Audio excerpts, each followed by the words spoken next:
Hello, everyone, and welcome to the Prose podcast. I'm your host, Tali Shamus, and today I'm joined by the inimitable Kesia Lupo. We explore every corner of the publishing industry, from writing to agenting, and of course, the editorial side. Kesia Lupo started her publishing career as an Editorial Services Assistant at Pan Macmillan, London, in 2013. She then transitioned to children's fiction, gaining a junior editor position at Chicken House, a UK imprint of Scholastic, where she acquired and edited bestselling, internationally successful, and prize-winning fiction for middle grade and YA readers, ending her 8 years there as senior editor. In 2023, she moved to the San Francisco Bay Area, working as a literary agent at the Bindery Agency and then Donald Maass Literary Agency, where she represented middle grade and YA fiction, adult fiction, and select adult nonfiction. Now she's back in London, working as commissioning editor at Macmillan Children's Books UK, primarily acquiring for the YA First Ink list. So, Kesia, thank you so much for joining us here today. Thank you for inviting me. Of course. So I'm going to start by asking you just broadly about your writing journey and how it led you to the editorial side of publishing.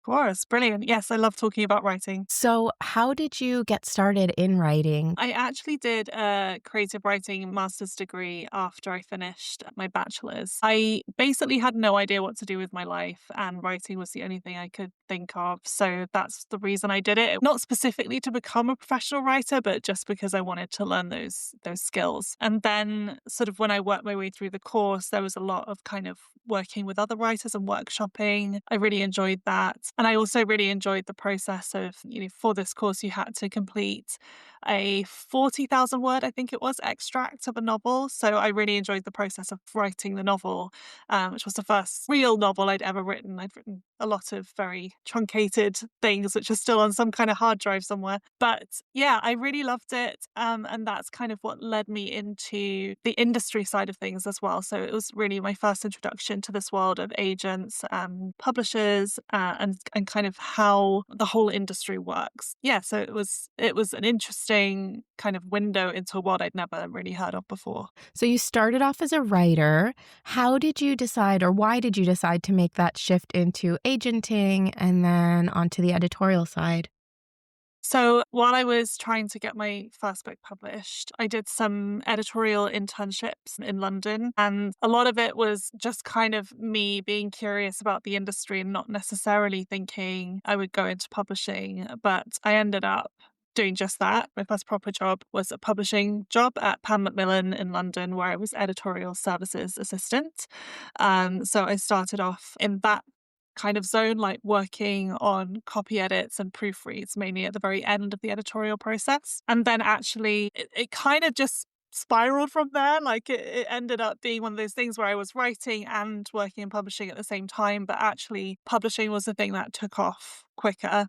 Writing is, as most writers know, a very long journey.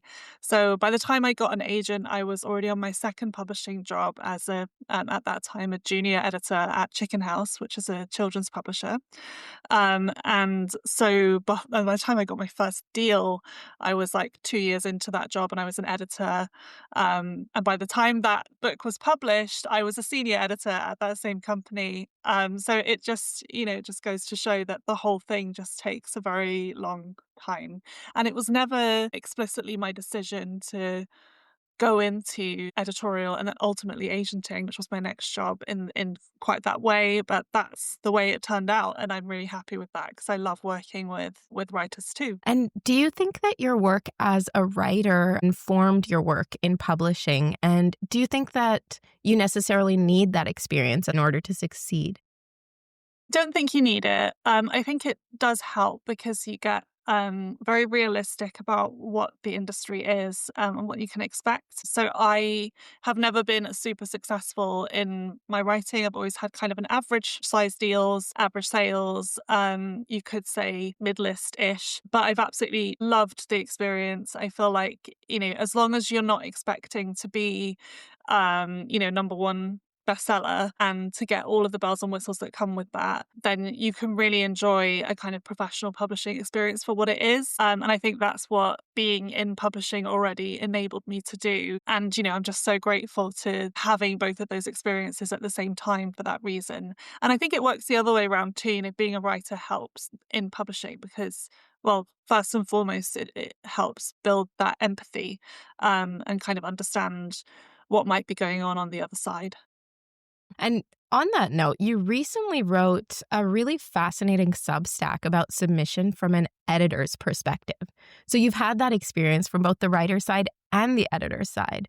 So can we dive in a little bit into your approach to reading and evaluating manuscripts and maybe touching on also how that's informed by your past as a writer? Yeah, of course.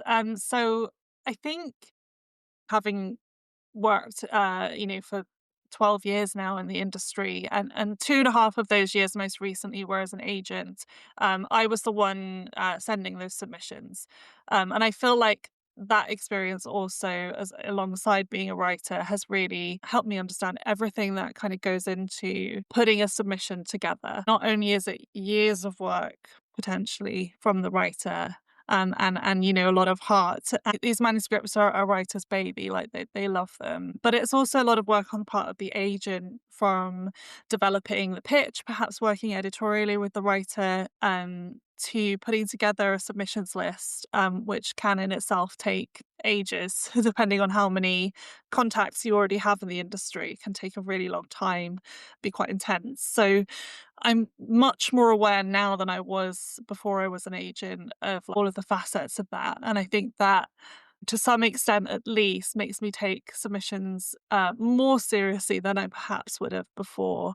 It doesn't really impact on how many books I can take on, but I can at least feel and understand that the responses that I'm giving are going to be very important. I remember the first time that I went on submission as a writer. I think my agent asked me if I wanted to see all of the responses, and I said yes. I wanted to see everything. And receiving those responses was really meaningful to me because a lot of them just simply showed that they'd really taken my submission seriously. And I think that's what writers want. They want to be taken seriously. A lot of writers know that there's not room for everything to succeed, not room for everything to get a deal, but they want to be able to shoot their shot and have someone actually look at their work as a professional. So that's what I try to keep in mind now. And in your article, you wrote that editors are often looking for a reason to say no. And it's nice for writers to get that, to get a response and to understand. But can you tell me a little bit more about that? Why are they looking for a reason to say no? Well, the quantity of submissions that you're receiving as an editor is far, far more than you're ever going to be able to take on. So, to give you an example of my list right now, I would say I have approximately 40 submissions, which is nothing compared to what I had as an agent. But it is still a lot more than I would ever be able to publish. Like, maybe we're talking 5 plus of those could potentially make it on the list. And that's, just this particular slice of time. We could be talking 5 in the whole year, depending on how a list kind of pans out. It just depends. So, with that in mind, what you're trying to do is triage your submissions pile and very quickly prioritize those ones that are likely to be important so that you can give them proper time and attention. But that also means demoting those that look unlikely. So that's what I mean when I say you're looking for a reason to say no.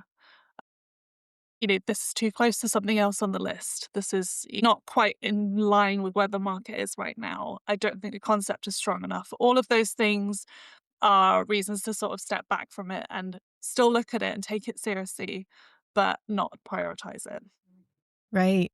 And you've been in publishing for a while now. Have you seen a shift in the number of submissions that you're receiving or the quality? I personally am seeing so many more agents now than even when I started writing a few years ago. Yes, absolutely. The thing is, I started my journey in well, I suppose you could say 2010, 2011, which is when I started creative writing course, and professionally in publishing from about 2012 or 13. So in that time, I feel like I've also come to learn about the US side of the market alongside the UK side. So I went and lived in the US for 2.5 years as well. So there's a lot there that is personal to my experience and just a segment of time and a segment of the market and all of that. To take a direct sort of comparison, when I started at Chicken House in 2015, we ran a competition which was open to all writers of children's fiction. And we would receive in the region of 300 submissions a year. By the time I left Chicken House in 2022 or three, I think, that was more like 8 or 900 a year. So that is 3 times the amount of people just for this one small ish competition. And I see that reflected in the numbers of submissions that I received as an agent too. So when I first opened, I got something like 4,000 submissions across children's and adult fiction, which is vast. Like, when you really think about it, that's just the people that have heard of me and decided to submit to me. So the numbers of people who want to write professionally and get published traditionally is Yeah. exponentially higher than it ever was before. And I think the number of agents who basically are responding to that demand has risen to meet that quantity. So it's fascinating time to be in the industry because there is so much demand for writers to be published or from writers to be published, but there's not necessarily the growth in the industry in general to meet these numbers. So what you're seeing is a lot of people being disappointed. Right. That's unfortunate. Now, what pushed you to move into agenting and then to go back to the editorial side? So a lot of it was personal because when I decided to become an agent, it was to do with our move. My husband and I moved to the US, and we moved to California. As most people know, US publishing is very heavily focused in New York. And so I just simply wasn't near any publishers and decided to look at staying in the industry in some way but doing a sideways step. So that was the reason for that. And then moving back was kind of tied into moving back to the UK and back to London, which is where UK publishing is focused. But also, I have to say, I did find agenting very, very difficult, and I do think it's very hard to make a living, especially on a commission only structure. So as much as you're finding, and I'm also finding, there are many, many more agents. I think the vast majority of those new agents are either doing it, on the side of other things. They have a day job and they're doing it in the evenings, or they're probably struggling quite a lot, which is what I did. So I actually had to Yeah. work 3 other jobs to make agenting work for a short amount of time. That was in my sort of second agenting role. The first one was actually salaried, but, it's so difficult to actually make money that they couldn't continue to invest in me in the long term. So it was kind of the same problem both times in different ways. But I do think that's reflective of some issue in the industry around agents and how this whole system works. I'm not quite sure what the solution is, but it certainly, for me, was a huge issue, and I much prefer working on the editorial side where you have a team and a structure and a salary, and you can just kind of do your job and focus on that. Yeah, that's fascinating. And it's so interesting that you've had a chance to experience firsthand both of those markets and working in them in different roles. How do you find the US market to differ or to be similar to the UK market? It is similar overall, and I think, one of the symptoms of the world that we're living in, which is so connected in so many different ways, is that you can see those connections in the markets. And I think that gets less and less as you go down in age group. So, as you're looking at sort of middle grade and younger, there are much bigger chasms between the two markets, I think, because essentially the readerships are not connected in the same way as young adult and adult readerships are connected. So like in the US, for instance, you have still a lot more power from coming from sort of educational sectors and libraries in the children's market. So, launching a book that is quote unquote quieter is a bit easier in the US, whereas in the UK, it's all trade focused. So you end up having a much more commercial middle grade sector. And I do find that tastes as well do differ. So humor is different, especially again, children's covers are often quite different. And that goes for, young adult and adult as well. You'll have often different covers. And I feel like the UK is more decorative or tends to be more Mm, decorative, and the US yeah. tends to be more comfortable with stuff like putting characters on the front. So there's these differences for sure. But the biggest difference really is the size of the markets. I think the US market is something like 5 or 6 times the size of the UK market. So you just find there are more books. The numbers you're talking about are just way bigger. And that is reflected in, for instance, the number of agents, the number of publishing houses, the number of editors at those publishing houses. All of it is just bigger. And it's so funny the difference in how books look. I have debated learning German or Polish just because their books are so gorgeous. Right. Yeah, I've noticed that too, especially with German ones. It's so beautiful covers. Yeah. So going back to your work as an editor, you mentioned the concept of fast prioritizations. What are some elements of a manuscript that might raise flags but wouldn't necessarily prevent you from offering versus elements that would actually make you set that manuscript aside? So, anything editorial would be like raising flags, but it wouldn't prevent me from offering. So almost anything, I would say. Um, If it's a great concept, but the execution leaves a little bit to be desired, that is not a problem. If you can see a way through, see a way to publish it, and you just absolutely love the concept, and it's something that's really easy to communicate to people, really, then the editorial work is not a problem. On the other hand, if it's a beautifully polished manuscript, but you can't pitch it, that's when it's going to be an issue. So a lot of it really does come down to that, initial agent pitch email and like how strong the idea is to begin with. And it's something I knew as an agent and wrestled with. And I still only sold about a third of the books that I went on Submit with. It's just really, really tough because you have to compete against so many other agents for so few slots. So let's say you have that fantastic concept. Is it mostly luck whether you're going to get an offer, or are there other elements of the pitch or the manuscript that can make it so that editors want to snap it up?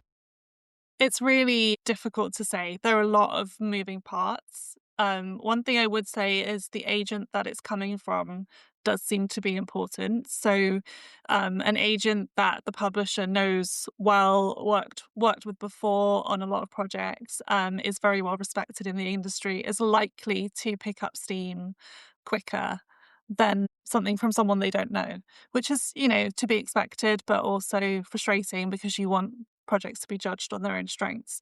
Having said that, it doesn't mean that, something from a smaller agent or newer agent is going to be dismissed. It just means that it wouldn't necessarily pick up that kind of momentum really quickly. I think there is an element of luck, when it lands on someone's desk, what conversations they happen to be having at the time, what gaps there are on the list. Timing is really important, and it's not something that anyone could control. So it's just one of those things. It is luck, like you said. I think the quality of the submission and the pitch as well. So there's a few things that you can control and a lot of things that you can't control. But yeah, it's a combination of a bunch of different things. And when you do have to reject a manuscript, how often do you provide substantive, detailed feedback, and what might prompt you to do that? Well, I'll give you an example. So I started this job in July, early July. I don't think I've given a really substantive feedback email yet on a submission. It's just simply not a priority. If you're going to turn something down, I'll give quick feedback, but it'll literally be like a line or two. Mhm. And sometimes it will be just didn't fall in love with it, or, didn't fit in with the list, because it genuinely is like you can't really put your finger on why, but you just didn't connect with it. And it's kind of brutal. I do wish that there was more time to give substantive feedback. But at the same time, I know this as an agent, it sort of doesn't matter, because unless everyone that you're submitting to is saying the same things, what is a writer going to do with that?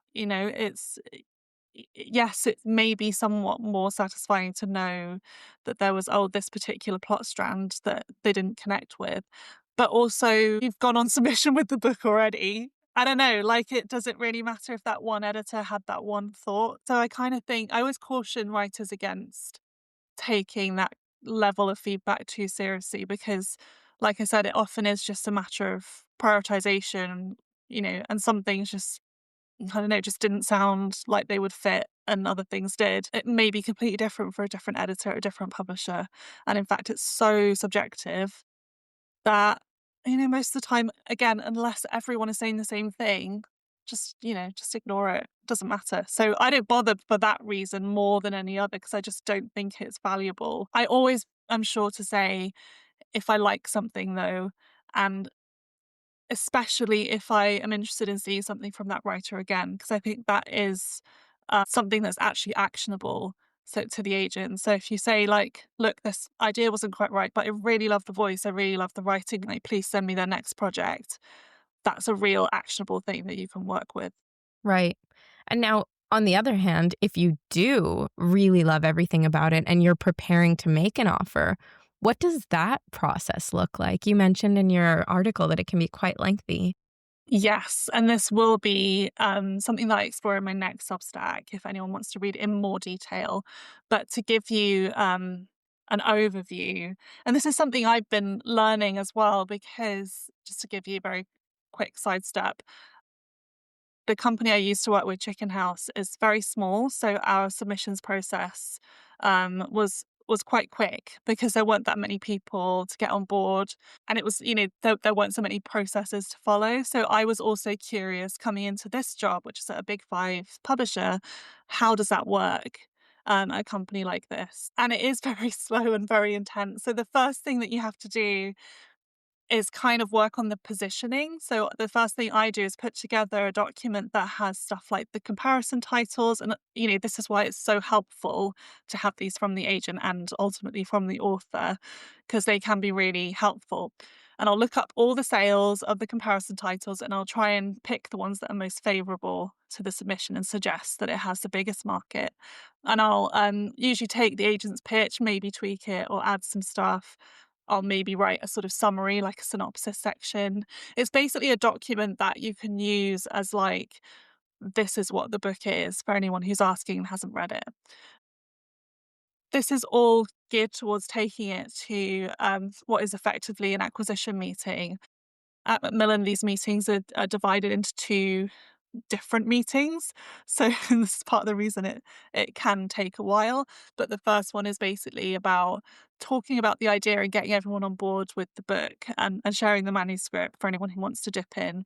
I think unlikely that in many of these things, everyone reads everything. But, some people will read it, some people won't. It's kind of up to them, or they'll just dip in. And then if you get the thumbs up from that meeting, then you have to do a costing, which is basically a profit and loss sheet, where along with all the other departments, you're trying to figure out basically how much is this book likely to make, and therefore how much can I offer for it. So it can take a long time, because if you imagine, like, you're going to your rights team and saying, like, how much do you think it's going to make? Then you're going to your sales and, like, okay, how much is it going to sell in, Waterstones or Barnes and Noble? How much is it going to sell at Amazon? And everyone has to put in their numbers. And then you take the result of that to another meeting to get it signed off. And that in itself can take a bit of back and forth, because, like, sometimes it's like, you know, for whatever reason, it's not adding up and this needs to be changed. You need to go back to this person. So anyway, what I'm finding is that this process of putting together an offer is surprisingly long. Like, it can be expedited if you need it to be, but that's kind of a big statement in itself, and it would usually be for like a big submission that has a lot of competition, and you can kind of fast track it. But in usual terms, it's going to be like a few weeks to actually put together your opening offer, which I was surprised. Well, sort of, I'd seen from the agent's side that it took that long, but I wasn't sure what was going on. So I was kind of surprised to find exactly what's involved, and now I get it. Like, it does take a while. It does, it's quite involved. Right. And you mentioned a big submission. So what does that mean? Is that a submission from an existing writer who's done well, a big agent? Both of those things could be the case, yes. It could simply be it's a hot new submission with great concept that already has interest or offers from other companies. So it could be in an auction situation. The agent could say, I've been told to expect an offer. It varies a lot. But basically something that has a lot of heat on it for some reason or other. And yeah, like you said, it could just be like, oh, this author is best-selling in another category, and this is their like YA debut, for instance. So yeah, it could be a lot of different things, but those ones are the ones you need to jump on really fast, and kind of the whole meeting structure that I described would not work.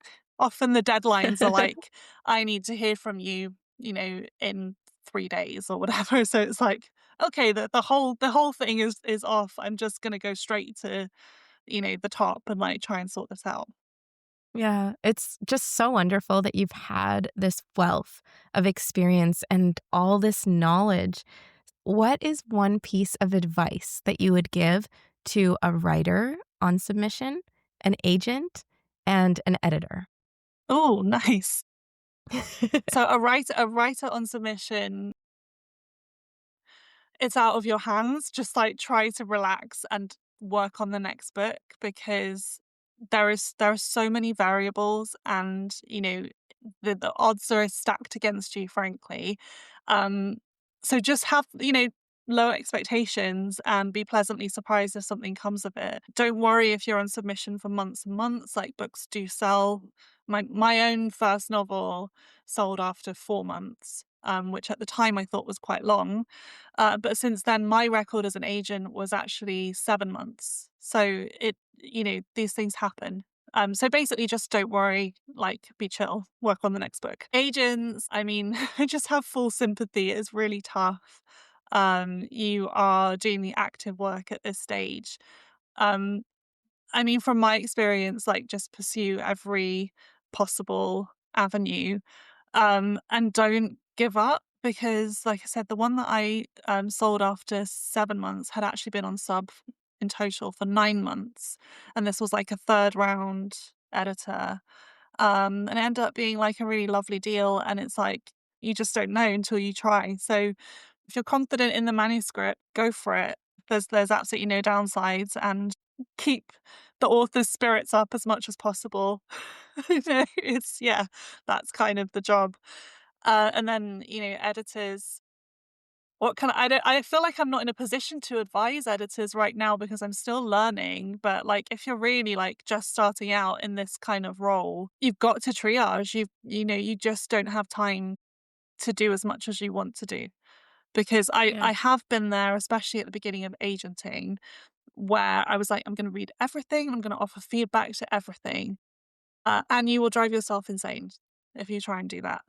Um, you have to develop a little bit of a thick skin, sort of almost the other way round. Like, it's not about receiving uh, the tough no's, although that does happen. It's about being willing to be kind of firm but kind, and just recognizing you can only do what you can do. Mm. Yeah. And I think that that feedback for editors also helps agents and writers just to be more True. sympathetic and understanding.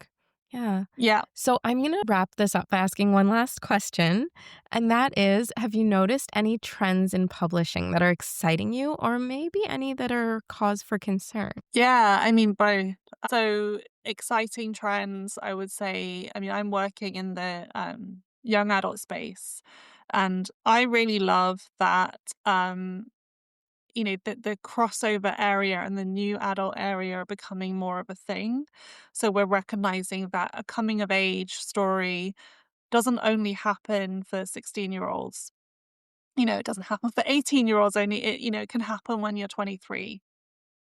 And that space is really exciting to me. I'm also hearing a lot about horror, and I really love horror. I'm hoping that does actually, well, it sort of already is becoming more of a thing, but I'm looking forward to seeing more of that. AI is the thing that's on the top of everyone's minds. I am concerned about the impact of, in general, on the sort of arts, and including books, and how that's going to change the industry. So I think it's hard to pinpoint in exactly what ways. I don't think in that, the obvious way, which is AI writing books. I'm not sure I'm too worried about that right now. The quality doesn't seem to be there, but I am worried about the ways in which it burrows into the industry and starts to take over perhaps people's jobs, whether that's copy editing, proofreading, copywriting. All of these things I believe should be done by humans who understand the book and have read the book. I'm really concerned about especially it being used to summarize books, which is something that I'm seeing, not necessarily directly, but yeah, and I have seen how it can be incredibly inaccurate and just make things up, which is Yeah. concerning. But yes, those two things. That's really insightful, and AI is definitely an interesting one to see how it'll play out. When I was practicing law, they said, we can automate this so that you can do more interesting jobs. But I Yeah. think especially in publishing, you need people to do those basic jobs so that they learn how to do the Yeah, more interesting exactly. jobs. Yeah, how will we get people moving up in the industry if all of the entry level jobs are just automated? I can't Exactly. really conceive of that yet, but super interesting. Thank you so much, Kesia. This has been amazing. I really, really enjoyed chatting with you today. Likewise. Thank you so much again. It's a really interesting conversation. And thank you all so much for tuning in. I hope you enjoyed this episode. And remember to check back next Tuesday for a new episode of the Prose Pros podcast.